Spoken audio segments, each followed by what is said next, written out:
मैं आज दोबारा ये बात करूंगा, ना मैं आपके लीडर को बुरा कहूंगा, ना मैं अपने लीडर को अच्छा कहूंगा, क्योंकि आज बात पाकिस्तान की है, सिर्फ पाकिस्तान की और सिर्फ पाकिस्तान की है। अगर मैं ये करूं इस मौके पर, जब दुश्मन ताक में बैठा है कि उसने हमला कब करना है, इधर से मुर्दाबाद के नारे लगे, इधर से जिंदाबाद के नारे लगे, मेरी पाकिस्तानियत गवारा नहीं करती कि मैं इस तरह की आवाजें उठाऊं और इस हाउस से वो क्लिप जाएं जो इंडियन चैनल्स के ऊपर लगे और इंडियन मीडिया ये कहे कि ये लोग डिवाइडेड हैं।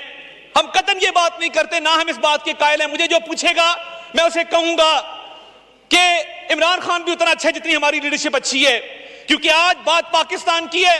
आपस में लड़ने के लिए बहुत टाइम है, महीने बाद लड़ लेंगे, 2 महीने बाद लड़ लेंगे, तो मेरा गिरेबान पकड़ लेना, मैं तुम्हारा गिरेबान पकड़ लूंगा। मगर किसी चीज का कोई वक्त होता है, कोई बात मौके की मुनासबत से होती है, कुछ अपने बड़ों से ही सीख लें। और मैंने आज जनरल अयूब खान के हवाले से जो बात की वो इसलिए की कि वो डायलॉग आज भी लोगों के ज़हनों में जिंदा है कि दुश्मन नहीं जानता उसने किस कौम को ललकारा है।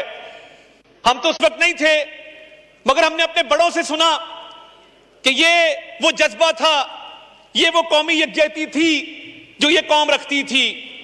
और मुझे फख्र है कि आज बुचर ऑफ गुजरात की तमाम पॉलिसियां नाकाम हो चुकी हैं। मैं कल लाइन ऑफ कंट्रोल के पास बेला नूर शाह के एक कस्बे में मौजूद था।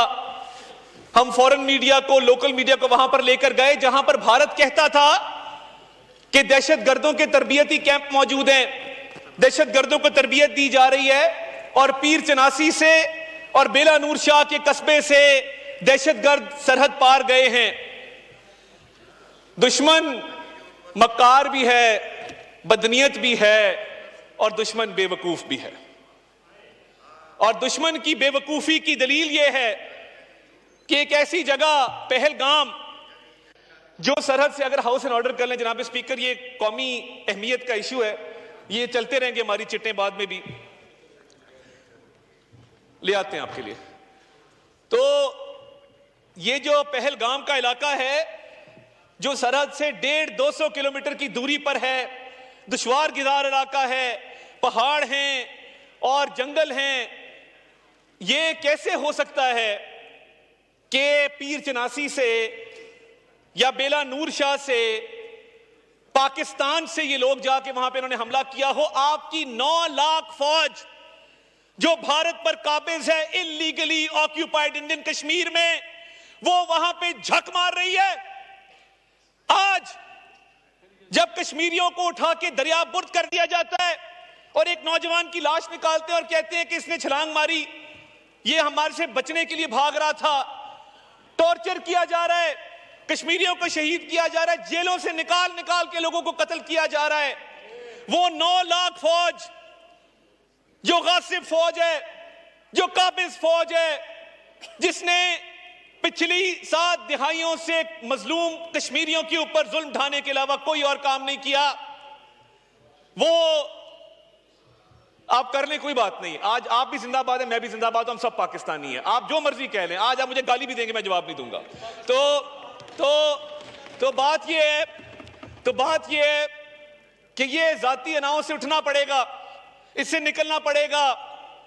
ये जो 9 लाख काबिज फौज है, ये आज भी वो क्या जज्बा है कि जब कोई कश्मीरी शहीद होता है, पता है कि पाकिस्तान का परचम वहां पे मुमानियत है, मगर आज भी माएं बहनें अपने बेटों को, अपने भाइयों को पाकिस्तान के परचम में दफन करती हैं। ये क्या जज्बा है और ये जज्बा कैसे आता है, ये कहां से आता है? ये उस एक नारे से आता है कि पाकिस्तान का मतलब क्या, ला इलाहा इल्लल्लाह। ये वो नारा है जो आज भी कश्मीर की वादी में, जो खून से आलूद है, जो लाशों से भरी पड़ी है, आज भी वहां पर यह नारा लगता है कि पाकिस्तान से रिश्ता क्या, ला इलाहा इल्लल्लाह। और हम इधर कहते हैं तुम्हारा लीडर बुरा, मेरा लीडर अच्छा, इसको रिहा कर दो, उसको फलां कर दो। ये एक मौका है कि जिस पर एक आवाज जाए। और ये पहलगाम का वाकया, जब मैं कहता हूं कि दुश्मन मक्कार भी है, दुश्मन बदनीयत भी है, और दुश्मन बेवकूफ भी है। आप जिंदाबाद हो मेरे भाइयों, बहुत शुक्रिया। और दुश्मन बेवकूफ मैं इसलिए कहता हूं कि थोड़ी प्लानिंग ही बेहतर कर लेते कि 150 किलोमीटर दूर पहलगाम का ये इलाका है और आप देखें कि पहलगाम के पुलिस स्टेशन में जो एफआईआर दी गई वो एफआईआर पढ़ने से ताल्लुक रखती है। आप भी उस पर बात करें कि पहलगाम के पुलिस स्टेशन में जो एफआईआर दी गई, वाकया होता है 1:50 पर, वाकया खत्म होता है 2:20 पर, एफआईआर दी जाती है 2:30 मिनट के अंदर। ये कैसा मजाक है? और लिखा जाता है कि सरहद पार बैठे आकाओं की ईमा के ऊपर ये एफआईआर, ये वाकया किया गया। और मुझे ये बताइए कि एक बंदा जो हलाक हुआ उसका बेटा ये कह रहा है कि पुलिस 1.5 घंटे बाद आई। पुलिस पहुंच नहीं सकती थी, पुलिस 1.5 घंटे बाद पहुंचती है और एफआईआर 10 मिनट में रजिस्टर हो गई। और साथ ही उनका फौजी कैंप है, उनकी बेस है नीचे, उनका यूनिट बैठा है, क्योंकि वो यूनिट तमाम तर तवज्जो मरकूज किए बैठा था कि कश्मीरियों को किस तरह और मजालिम का निशाना बनाया जाए। वो पहलगाम को सिक्योरिटी नहीं दे सका। पहलगाम भारत का एक false flag operation, security failure, intelligence failure है। वो राहत इंदौरी एक भारत में शायर गुजरे हैं, वो कहते थे कि सरहद पर तनाव है क्या, पता करो चुनाव है क्या। ये क्यों कहा? ये जो बिहार के इलेक्शन की बात हो रही है और बिहार के अंदर बीजेपी के जो अजाइम हैं, ये फॉल्स फ्लैग ऑपरेशन उस लिए भी है, पाकिस्तान की इकोनॉमिक प्रोग्रेस को रोकने के लिए भी है। और इनका ख्याल था कि ऐसा फॉल्स फ्लैग ऑपरेशन करेंगे और ये एफआईआर ने सब कुछ एक्सपोज कर दिया। और आपने वो वीडियो देखी होगी, जो शख्स जिप लाइन के ऊपर जा रहा है, कहा गया कि इनडिस्क्रिमिनेट फायर है, बिला इश्ताल फायरिंग की गई है और चुन चुन के हिंदुओं को अलहदा करके मारा गया है। बिल्कुल झूठ है। एक मुसलमान भी इस वाकये में जहां बहक हुआ। और अगर इनडिस्क्रिमिनेट फायर होता तो बंदा जिप लाइन पे जो एंजॉय करता जा रहा है, नीचे नजर आ रहा है लोग किस तरह आराम से फिर रहे हैं, कुछ लोग भाग रहे हैं मगर बाकी लोग आराम से इत्मीनान से फिर रहे हैं। तो क्या यह दलील काफी नहीं है? और मैं ये समझता हूं कि पाकिस्तान ने नैरेटिव डोमेन में, पाकिस्तान ने डिप्लोमेटिक सतह पे भारत को जो मार मारी है, उनकी नस्लें याद रखेंगी इंशाअल्लाह ताला अल्लाह के फजल से। आज आप अल जजीरा की स्टोरीज देखें, आप न्यूयॉर्क टाइम्स को देखें, आप इकोनॉमिस्ट को देखें, मैं खुद CNN पे जाके पाकिस्तान का मुकदमा पेश करके आया हूं। पूरा इंटरनेशनल मीडिया ये कह रहा है there is no evidence. Bharat के पास पाकिस्तान को इस वाकये से लिंक करने का कोई सबूत नहीं है और लैक ऑफ एविडेंस है, जिसकी वजह से पाकिस्तान ने जहां यह कहा कि हमारा पानी अगर रोका गया या उसका रुख तब्दील किया गया तो फैसला कुन इसका रिस्पॉन्स आएगा, पूरी कुव्वत से आएगा, मगर साथ हमने ये भी कहा हमारा दामन साफ है, आप इस वाकये की एक फेयर और ट्रांसपेरेंट इन्वेस्टिगेशन करवाना चाहते हैं, अपना शौक पूरा कर लीजिए। ये होगी, दूध का दूध और पानी का पानी होगा। जो सफारती कोशिशें हुई हैं पिछले 48 घंटों के अंदर, वजीर आजम ने अपनी कोशिशें तेज की सफारती महाज पर। वो चीन के सफीर को मिले, वो बरतानिया के सफीर को मिले, वो तुर्किया के सफीर को मिले, वो सऊदी अरब के सफीर को मिले, वो यूएई के सफीर को मिले, वो कुवैत के सफीर को मिले। उन्होंने अमीर कतर से बात की, उन्होंने ईरान के सदर से बात की, उन्होंने ईरान के वजीर खारजा से मुलाकात की, उन्होंने फोन के ऊपर UN सेक्रेटरी जनरल से बात की। पाकिस्तान ने यह मुकदमा यूनाइटेड नेशन सिक्योरिटी काउंसिल में उठाया और कश्मीर की आवाज बन के उठाया कि हम बतौर पाकिस्तानी कौम कश्मीरियों की इखलाकी, सफारती, सियासी हिमायत मरते दम तक जारी रखेंगे इंशाअल्लाह ताला। कश्मीर पाकिस्तान की शहरग है और अगर इस मक्कार, इस बदनीयत और इस बेवकूफ दुश्मन का यह ख्याल है कि वो इस बहाने कश्मीर कॉज से दुनिया की तवज्जो पाकिस्तान के ऊपर ले आएगा, तो मैं तुम्हें बताना चाहता हूं भारत वालों, हम दहशतगर्दी के खिलाफ फ्रंटलाइन स्टेट हैं। हम दुनिया और दहशतगर्दों के दरमियान एक दीवार है, और एक पाकिस्तानी शहीद होता है अपनी मादरे वतन की खातिर तो वो दुनिया में अमन कायम करने के लिए शहीद होता है। दहशतगर्दी का विक्टिम भी हम, दहशतगर्दी के खिलाफ जंग भी हम लड़े, और उसके बाद दहशतगर्दी का इल्जाम भी तुम हम पर लगे। तुम्हें शर्म आनी चाहिए, शर्म से डूब मरो ऐसा इल्जाम लगाते हैं पाकिस्तान के ऊपर। ये वो स्टेट है जो सिखों का कत्ल करवाती है। आज मैं पूरी दुनिया में बसने वाली सिख बरादरी को भी खिराजे तहसीन पेश करता हूं। उन गयूर सिखों को जिन्होंने कहा कि हम अपने सीनों पे गोलियां खाएंगे, पाक फौज के खिलाफ नहीं लड़ेंगे। पूरी दुनिया से ये आवाजें उठी हैं, पूरी दुनिया से आवाजें उठी हैं कि हरदीप सिंह नजर का कत्ल किसने करवाया कनाडा में, ऑस्ट्रेलिया में कत्ल कौन करवाता है, सिखों का अमेरिका के अंदर कत्ल कौन करवाता है। ये भारतीय रियासत है जो दहशतगर्द है, पाकिस्तान नहीं है। ये भारतीय रियासत है जिसने ट्रांस नेशनल रिग्रेशन किया है। ये भारतीय रियासत है जिसका नेवल कमांडर कुलभूषण यादव हमारी कस्टडी में आज बंद है, जो इनकी क्रॉस बॉर्डर टेररिज्म का जीता जागता सबूत है। I would like to tell the international community, we have credible, verifiable, undeniable evidence against Indian state-sponsored terrorism in Pakistan. और जब जाफर एक्सप्रेस का वाकया हुआ तो इंडियन चैनल्स के ऊपर जिन दहशतगर्दों को एयर टाइम दिया गया, मैं उन दहशतगर्दों को भी आज फ्लोर ऑफ द हाउस ललकारूंगा। इतनी हिम्मत थी तो मास्क उतार के इंटरव्यू देते, बगैर तो मास्क उतारते अपना चेहरा दिखाते अगर इंडियन चैनल्स पे जाना था। और बीएलए की तरफ से जो जाफर एक्सप्रेस की जब पटड़ी उड़ाई गई, वो पहली फुटेज इंडियन चैनल्स पे कैसे गई, क्योंकि इन दहशतगर्दों के ताने बाने भारत की स्टेट स्पॉन्सर्ड टेररिज्म से मिलते हैं। और इनकी जुर्रत, इनकी हिम्मत कि ये पाकिस्तान पे इल्जाम लगाए दहशतगर्दी का। हमने 90,000 जानों का नजराना पेश किया है। कोई और मुल्क बता दो जिसने इतनी कुर्बानियां दहशतगर्दों के खिलाफ, दहशतगर्दी की जंग के खिलाफ दी हो। आज भी जब मैं एलओसी पर था तो वहां मुझे बच्चे मिले, उन्होंने कहा हमें भी मौका दें, ये आए तो सही, हमारे सीने हाजिर हैं।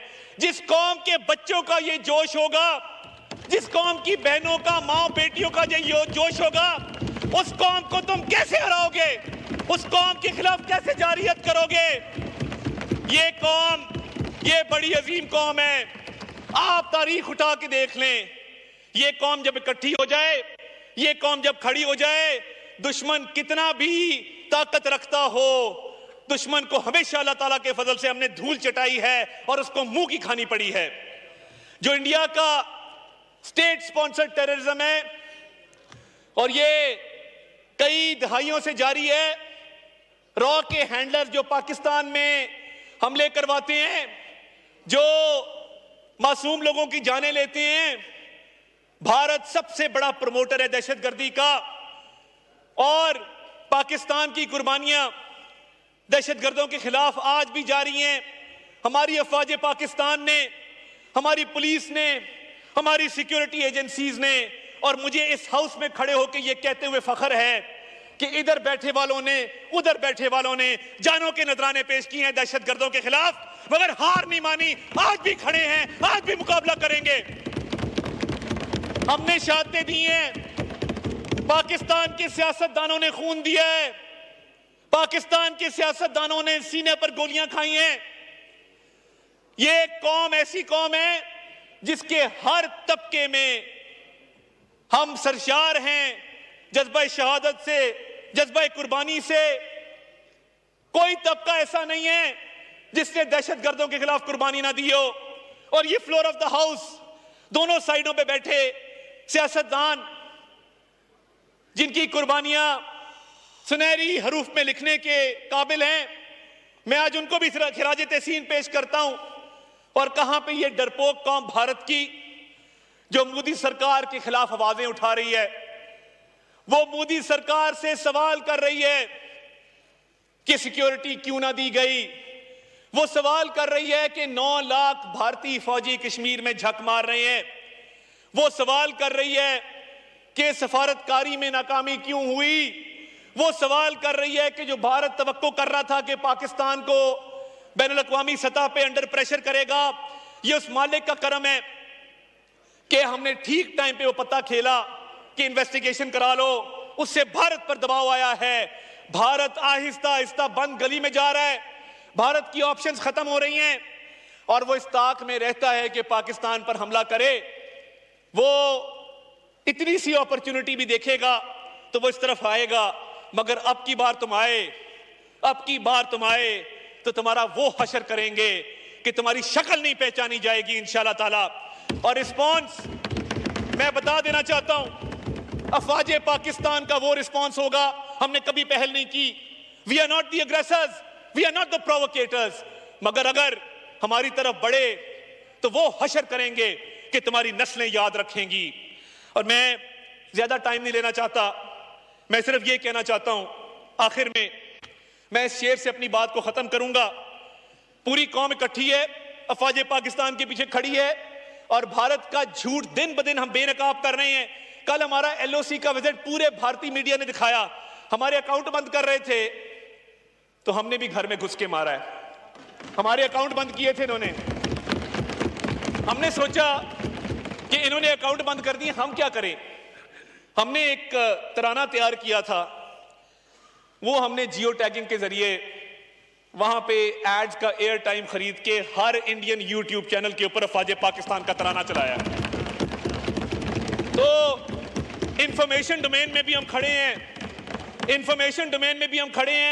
इंफॉर्मेशन वॉरफेयर भी हम लड़ रहे हैं, फ्रंट फुट पे लड़ रहे हैं। और ये अगर इंफॉर्मेशन वॉर में भी और आगे आए तो ऐसी मार मारेंगे कि अभिनंदन को भी भूल जाओगे। उसको तो चपेड़े पड़ी थी, तुम्हारा हुलिया बिगाड़ देंगे। तो ये जो इंडिया में इंफॉर्मेशन वॉरफेयर में वो हार तस्लीम करते जा रहे हैं, बंद गली में वो क्यों जा रहे हैं? क्योंकि उनका ख्याल था पाकिस्तान पे इल्जाम लगाएंगे, सफारती कोशिशें तेज करेंगे और पाकिस्तान पे दबाव आएगा। पाकिस्तान ने जब अपनी नेक नीति पर मबनी ये ऑफर की कि इन्वेस्टिगेशन करा लो तो टांगे कांपना शुरू हो गई। अब समझ नहीं आ रही कि इसका हल क्या निकालें। तो ये बंद गली में भारत जा रहा है और अगर इस बंद गली में जाते जाते कुछ जारियत का फैसला किया तो जवाब तो ऐसा आएगा। और अब की बार जवाब ऐसा होगा कि माएं अपने बच्चों को डराएंगी कि बेटा पाकिस्तान से पंगा ना लेना, रात को कहेंगी सो जाओ पाकिस्तान आ जाएगा। मैं एंड पे सिर्फ ये अशार पढ़ के आपसे इजाजत चाहूंगा। फिर शोर सलासिल में सरूर अजली है, फिर पेश नजर सुन्नते सज्जादे वली है। एक बर के बला कौंद गई सारे चमन पर, तुम खुश के सिर्फ मेरी शाखे नशेमन ही जली है। जो दो हक को सदाकत की शहादत सरे मक्तल, उठो कि यही वक्त का फरमाने जली है।